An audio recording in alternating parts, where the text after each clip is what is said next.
అందరికీ నమస్కారం అండి. మీరు చూస్తున్న చెన్నకేశ్వర పగడిపల్లి యూట్యూబ్ ఛానల్. ఈ వీడియో కాస్త లెంతీగా ఉంటుంది. ఎందుకనంటే చాలా మంది ఫోన్ చేస్తున్నారు. ఫోన్ చేసే విధి విధానంలో కూడా కొన్ని మైనస్‌లయితే ఉన్నాయి. వాటి గురించి ఎక్స్‌ప్లెయిన్ చేయబోతున్నాను. ఈ వీడియోలో ఈ 7 డేస్ యాప్స్ గురించి లేటెస్ట్‌గా కంప్లీట్ సొల్యూషన్ అయితే ఇవ్వబోతున్నాను. అలాగే ఎవరైతే మిగిలిన మంత్లీ యాప్స్ తీసుకొని ఇబ్బంది పడుతున్నారో వాళ్ళ గురించి కూడా ఈ వీడియోలో అయితే చెప్తాను. దయచేసి ఈ వీడియోని ఎండ్ వరకు చూడండి. మీ యొక్క అభిప్రాయాన్ని ప్రతి ఒక్కరు కూడా కింద కామెంట్ బాక్స్‌లో తెలియజేయండి.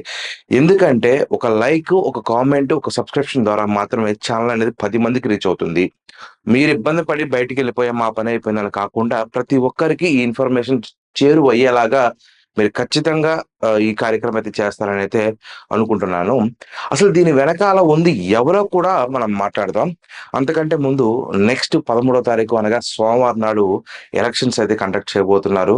ఒక దేశ ప్రధానిని ఎన్నుకునేటువంటి ఒక గొప్ప కార్యం అయితే జరగబోతుంది.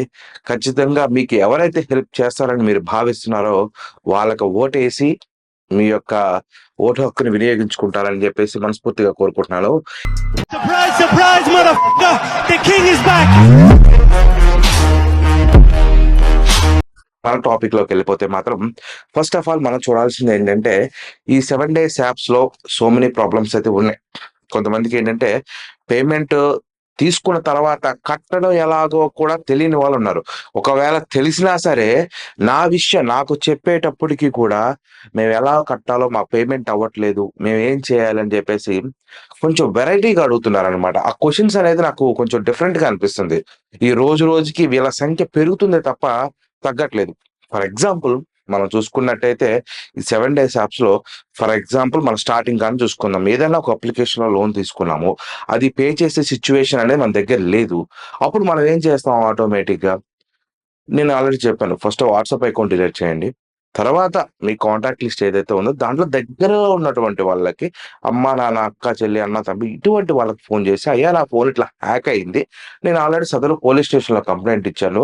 నా గురించి ఎటువంటి తప్పుడు సమాచారం అందినా జస్ట్ చూసి ఇగ్నోర్ చేయండి తప్ప ఎవరికీ కూడా మీరు స్ప్రెడ్ చేయొద్దని" చెప్పి తర్వాత మనం నార్మల్ కాల్స్ ఎత్తుకుంటుంటే ఒక మహా అయితే 4, 5 డేస్ చేస్తారు. తర్వాత ఇగ్నోర్ అయిపోతుంది. అంతా ఎటువంటి ప్రాబ్లమ్ ఉండదు. కానీ ఇది చేయటానికి గూడా భయపడుతూ, రాత్రులు నిద్ర లేక ఏంటి రాత్రులు నిద్ర లేక పడుకోని వాళ్ళు చాలా మంది నాకు ఫోన్‌లు చేస్తున్నారండి. "అన్న మాది ఇట్లా అయిపోయింది, అట్లా అయిపోయింది. మేమేం చేయాలో మాకు అర్థం కావట్లేదు. ప్లీజ్ సజెషన్ ఇవ్వండి. ప్లీజ్ సజెషన్ ఇవ్వండి." ఇక్కడ ఉన్న విషయాన్ని ఒకటికి 10 సార్లు గమనించండి. ఇక్కడ దీనికి భయపడాల్సిన అవసరం ఎంత మాత్రము లేదు. కొంతమంది ఆ భయానికి ఏం చేయాలో అర్థం కాక ఆ లోన్ కోసం ఒక లోన్ తీసుకుంటే ఒక రూ. 3,500 లోన్ తీసుకుంటే, ఆ సమయానికి డబ్బులు అరేంజ్ కాక, మళ్ళీ ఇంకో 2 ప్రొడక్ట్స్‌లో ఎందుకంటే ఒకదాన్ని తీసుకున్న తర్వాత దాంట్లో పే చేయాలంటే ఖచ్చితంగా ఇంకో 2 ప్రొడక్ట్స్‌లో లోన్ తీసుకోవాలి. రెండిట్లో వేలు పెట్టాలి. ఆ రెండిట్లో వచ్చిన డబ్బు ఈ ఒక్కదానికే సరిపోతుంది. ఆ తర్వాత ఆ 2 ప్రొడక్ట్స్‌ని పూడ్చాలంటే ఇంకో 4 తీసుకోవాలి. ఆ 4 పూడ్చాలంటే ఇంకో 8 తీసుకోవాలి.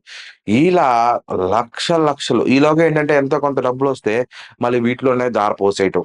ఇట్లా చేసుకుంటూ పోతున్నారు. ఇప్పటికీ ఇదే టాపిక్కు, ఇదే కంటెంటు నేను కొన్ని వందల సార్లు చెప్పుంటాను వాస్తవంగా చెప్పాలంటే. అయినా ఇప్పటికి గూడా స్క్రీన్ పైన ఒక నంబరిస్తాను. అది ఎందుకిస్తానంటే ఎవరైనా సరే ఒక లక్షల్లో ఉన్నారు. వాళ్ళు ఇబ్బంది పడుతున్నారు అంటే దానికి ఏదన్నా సజెషన్ ఒక 50,000 ఉందన్నా మాది అమౌంటు లేదా ఒక రూ. 1,00,000 ఉందన్నా, లేకపోతే ఒక 20,000 ఉందన్నా అంటే వాళ్ళకి ఫోన్ చేస్తే వాళ్ళకేదైనా సమాధానం చెప్పడానికి నాకు కాస్త టైం ఏదో ఒక విధంగా చూసుకొని నేను చెప్పగలను. లోన్ తీసుకుంటాడు, కట్టేస్తాడు. ఏమైనా ప్రాబ్లమ్ ఉందా? లేదా? అని కూడా ఫోన్ చేసి అడుగుతాడు. ఏది రూ. 3,500 2,000 లోన్ తీసుకున్నోళ్ళ సంగతి చెప్తున్నా.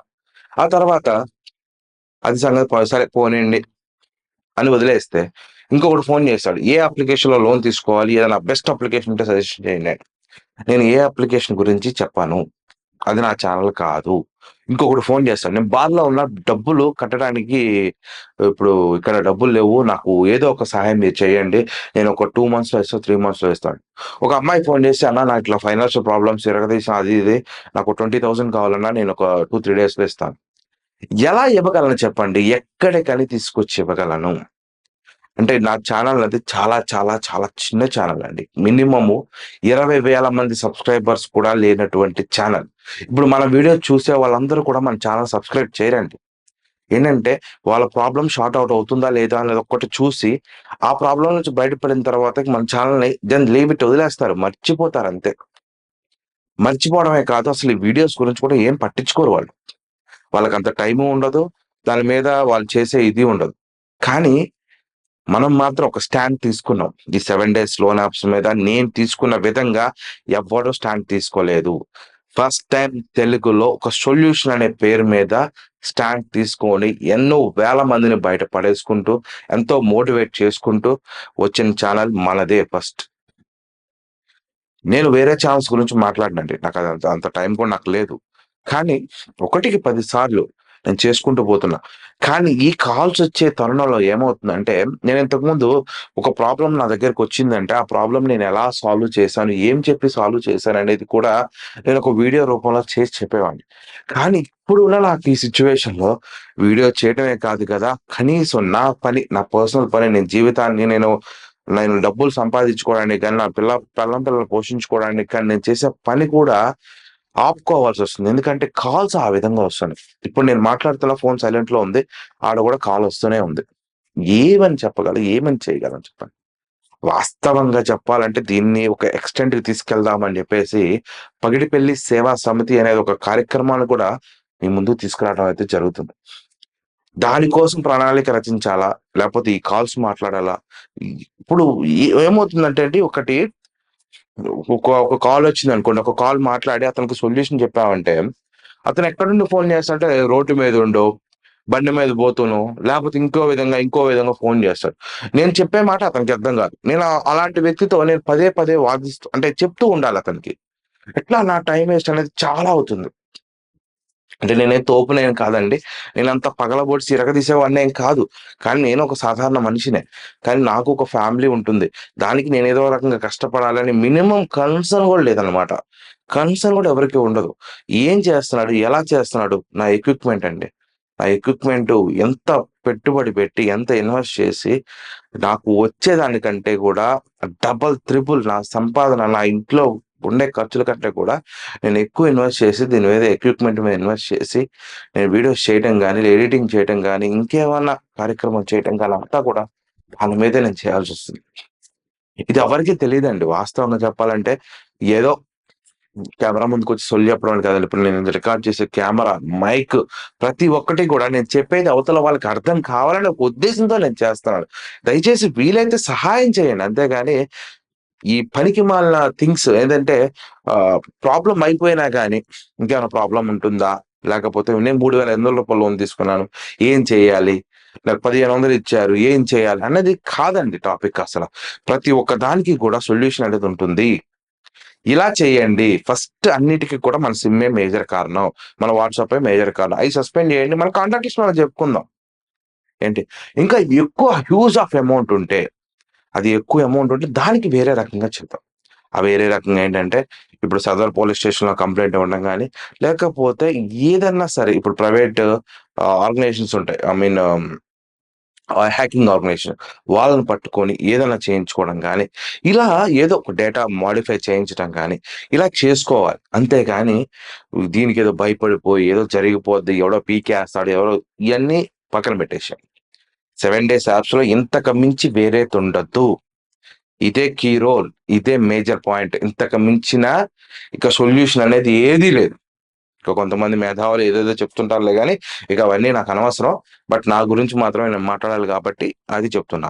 ఇంకా నెక్స్ట్ ఇంకా కొంతమంది ఒక నెలకి ఒక 25,000 సాలరీ వచ్చే వాళ్ళ యొక్క పరిస్థితి ఎలా ఉందంటే ఈ రోజుల్లో, వీళ్ళు మరి ఆడంబరాలకు పోయో, వీళ్ళ దినమో, లేకపోతే వీళ్ళ శాతమో నాకైతే తెలీదు కానీ, రూ. 25,000 సాలరీ అనుకోండి. ఓ పక్క మనీ ఫైన్‌లో లోన్ తీసుకుంటాడు. సారీ ఏదో మనీ ఫైన్ అంటే అది 7 డేస్ యాప్స్‌లే కానండి. లేకపోతే ఇంకోటి చెప్తా. క్రెడిట్ బిల్‌లో లోన్ తీసుకుంటాడు. ఇంకా లేకపోతే క్యాషియోలో లోన్ తీసుకుంటాడు. రింగ్‌లో లోన్ తీసుకుంటాడు. బొంగులో లోన్ తీసుకుంటాడు. యాక్సిస్ బ్యాంక్ లోన్ అంటాడు. అదంటాడు, ఇదంటాడు. ఇవన్నీ లెక్కేస్తే మంత్లీ ఈఎంఐ వచ్చేసరికి 40,000, 50,000 కట్టాల్సుంటది. వీడి సాలరీ వచ్చేసరికి 20,000 ఎలా కట్టగలరండి? ఇలా చాలా మందున్నారండి. కేవలం కొన్ని బెట్టింగ్ యాప్స్‌లో వేలు పెట్టి, తన సాలరీకి మించి అప్పు చేసి, సాలరీకి మించి ఖర్చులు పెట్టేసి, చాలా ఇబ్బంది పడేవాళ్ళు రోజు రోజుకి పెరుగుతున్నారు. వీళ్ళకి ఎన్నో సార్లు చెప్పా. నేను 7 డేస్ యాప్స్ వరకే స్టాండ్ తీసుకున్నాను. వాటి వరకు ఏమన్నా చేయగలను. ఇప్పుడు మీరు లోన్ తీసుకునేటప్పుడు క్రెడిట్ బిలో లోన్ తీసుకున్నారండి. క్రెడిట్ బిలో లోన్ తీసుకున్నప్పుడు మీరు టైమ్ టు టైమ్ కడితే దానికి ఎటువంటి ప్రాబ్లమ్ లేదు.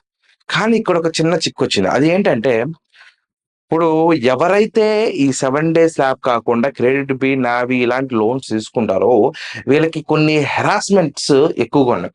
ఎలాగంటే బూతులు తిట్టడం. వీళ్ళకి ఫోను చేసి. అది ఎక్స్‌టెండ్‌కెళ్ళిపోతుందన్నమాట. రోజు రోజుకి ఎక్స్‌టెండ్‌కెళ్ళిపోతుంది. ఫోటోలు పెట్టడం, పరువు తీయటం ఇట్లాగా. అంటే వీళ్ళిచ్చిన డబ్బు కంటే కూడా చాలా చాలా పరువు ఎక్కువ తీస్తున్నారు. దీనికి ఈ సదర్ లోన్ యాప్స్ ఏవైతే రెగ్యులర్‌గా ఫాలో అయ్యేటువంటి లోన్ యాప్స్ వాళ్ళు ఏం చెప్తున్నారంటే, చైనాలో ఇలా ఉంటుంది. ఎవడైనా అప్పు తీసుకొని కొడితే వీడు పలానా ఏరియాకెళ్తే అక్కడ వీడి ఫోటో ఏస్తారు. ఇట్లా ఏస్తారు, అట్లా పబ్లిష్ చేస్తారు. మన దేశంలో కూడా అలాంటిది రావాలి. అప్పుడు ఫైనాన్షియల్ ఫ్రాడ్స్ ఉండవంటారు.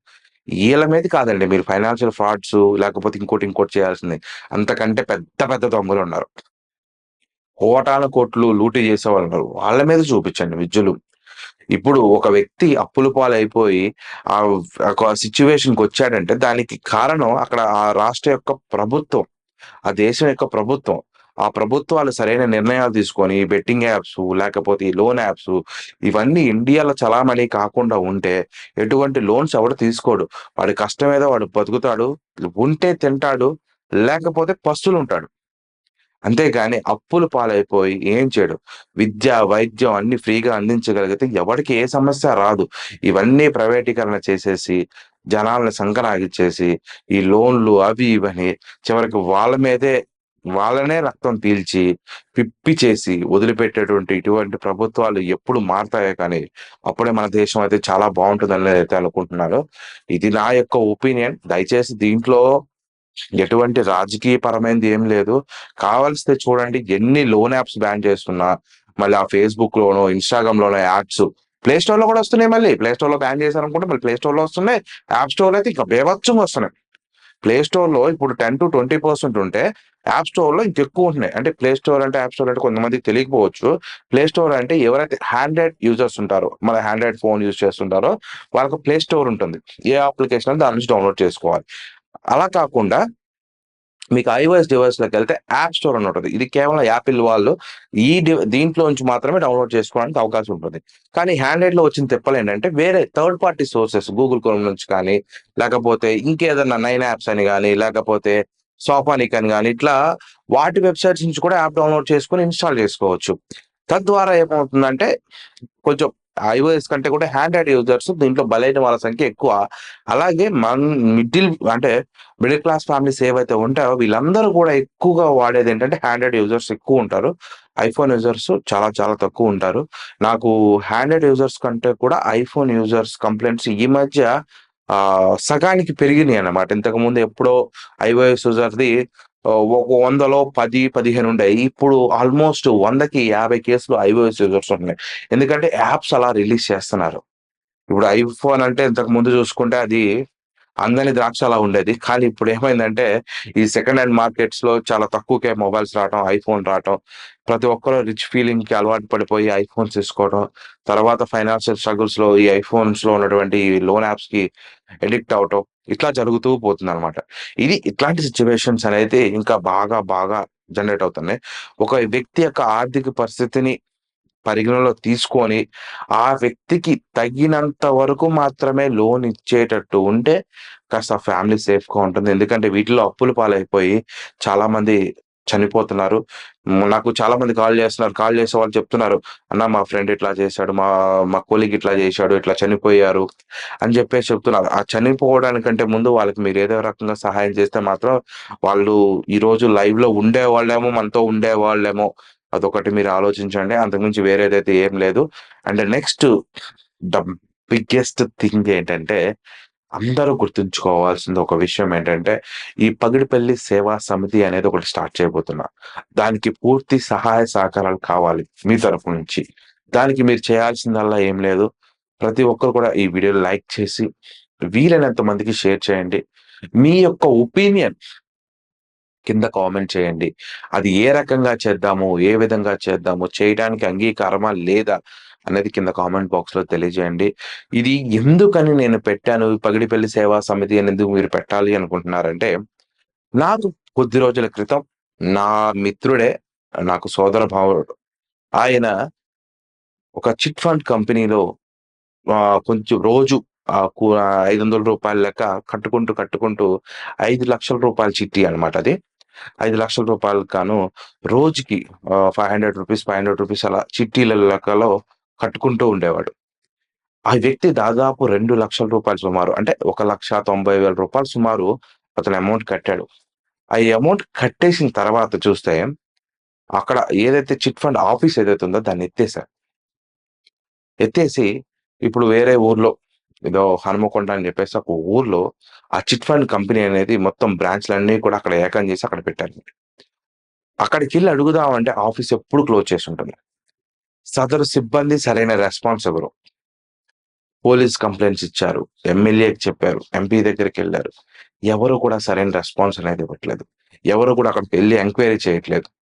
ఇలా మోసపోయే వాళ్ళ సంఖ్య రోజు రోజుకి పెరుగుతూనే ఉంది. దాదాపు రూ. 1,90,000 ఒక కూరగాయలు అమ్ముకునే వ్యక్తి దగ్గర ఈ చిట్ ఫండ్ కంపెనీ లూటీ చేసింది అంటే, ఇలా ఎంతమంది దగ్గర తీసుకొని ఎగ్గొట్టాలని ప్రయత్నిస్తుందో ఒకసారి అర్థం చేసుకోండి. అసలు ఈ చిట్ ఫండ్స్ కంపెనీ వెనకాల ఉన్న వాళ్ళు ఎవరు? వీళ్ళ ఎజెండా ఏంటి? వీళ్ళు ఎన్ని తప్పులు చేస్తున్నా ఎందుకు పట్టుకోవట్లేదు? ఎందుకు ఈ కంప్లెయింట్స్‌ని పరిగణనలోకి తీసుకోవట్లేదు? ఒకవేళ నేను దీని గురించి బయట పెడితే నా మీద కూడా ఎటువంటి యాక్షన్ అయినా తీసుకోవచ్చు. ఆ యాక్షన్‌కి మన రివర్స్‌లో మన యొక్క దమ్మేంటో చూపిచ్చాలి. మనం ఈ పని కూడా చేయగలము అనేది చూపిచ్చాలంటే, మనకి కాస్త జన సపోర్ట్ కావాలి. జనం సపోర్ట్ అంటే ఖచ్చితంగా ఒక కార్యక్రమం మనం ఇన్వైట్ చేశాము అంటే, అక్కడికి దాని మీద పోరాటం చేయటానికి కనీసం ఆన్‌లైన్‌లో ఒక వ్యక్తి మీద కంప్లెయింట్ ఇవ్వడానికైనా సరే ఒక టీమ్ అనేది కావాలి. ఒక బలమైన టీమ్ కావాలి.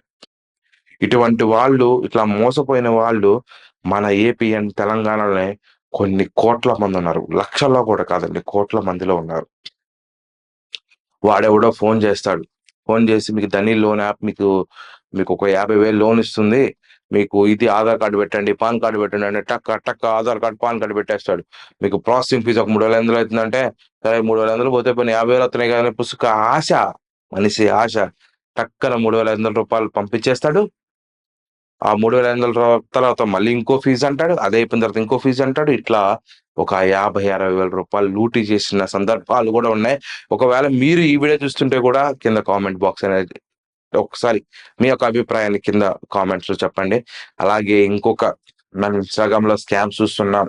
వాళ్ళు ఈ క్రికెట్ బెట్టింగ్‌ల మీద ఒక బెట్టింగ్ అసోసియేషన్ అని జెప్పి గుడ్డు గోంగూర తొక్క అని జెప్పేసి ఎలా ఎంతమందిని లూటీ చేయాలంటే అంతమందిని లూటీ చేస్తున్నారు. దీన్ని మోసపోయే వాళ్ళ సంఖ్య ఎక్కువవుతుందే తప్ప తగ్గట్లేదు. ఇంకొక మేజర్ టాపిక్ గురించి అందరికీ చెప్పాలండి. ఆ టాపిక్ ఏంటంటే నాకు రీసెంట్‌గా ఎదురైనటువంటి ఒక సంఘటన. అది నాకు అని ఎందుకంటున్నానంటే అది నా దోస్తు గానికి, నా ఫ్రెండ్‌కి ఎదురైంది. అతను మామూలుగా కొంచెం ఎక్స్ట్రాలు పోయాడు గాబట్టే వాడికది శాస్తి జరిగింది. కానీ ఇది మోసపోయాడు, ఆర్థికంగా కూడా మోసపోయాడు కాబట్టి నేను ఇది ఒక వీడియో అయితే చేస్తాను. దీని మీద కంప్లీట్‌గా ఒక వీడియో అయితే చేస్తాను. ఏదో ఒక మనకి కాల్ గర్ల్స్ ఉంటారు గదా! వాళ్ళ ద్వారా వెళ్తే వీడిని కొంచెం ఇది చేసి, అది చేసి చివరికి ఎక్కువ డబ్బులు లూటీ చేసి, అసలు వీడు పోయిన పని కంటే కూడా ఎక్స్‌ట్రా వీటితోనే రివర్స్‌లో కూలి పని చేపిచ్చి బయటికి పంపించారు. బట్టలు గూడా ఉడదీసి బయటికి పంపించారు. ఈ వీడియో అయితే కంప్లీట్‌గా ఒక వీడియో అయితే చేస్తాను. ఇది ఎలా జరుగుతుంది ఈ స్కామ్స్ అనేది. ఇవి హైదరాబాద్‌లో కూడా ఎక్కువ జరుగుతున్నాయి. ఈ మధ్య ఇప్పుడు విజయవాడలో కూడా నేను చూసాను. ఇంకా చాలా అంటే చాలా ఘోరంగా ఉందండి సిట్యుయేషన్. ఒక మనిషి బయటికి వెళ్లి ఒక ఏదన్నా సరే ఒక యాప్‌లో ఏలు పెట్టాలి, లేకపోతే ఒక వెబ్‌సైట్‌ని మనం విజిట్ చేయాలంటే కూడా చాలా అంటే చాలా కష్టంగా ఉంది. అట్లాంటి సిట్యుయేషన్స్‌లో అయితే ఉన్నాము. దయచేసి వీలైనంత వరకు కూడా ఇటువంటి స్కామ్స్‌కి దూరంగా ఉండండి. ఇటువంటి స్కామ్స్ జోలికైతే వెళ్ళకుండా ఉండండి. వీడియో నచ్చితే లైక్ చేయండి, షేర్ చేయండి. Thanks for watching and thanks to all. జై హింద్.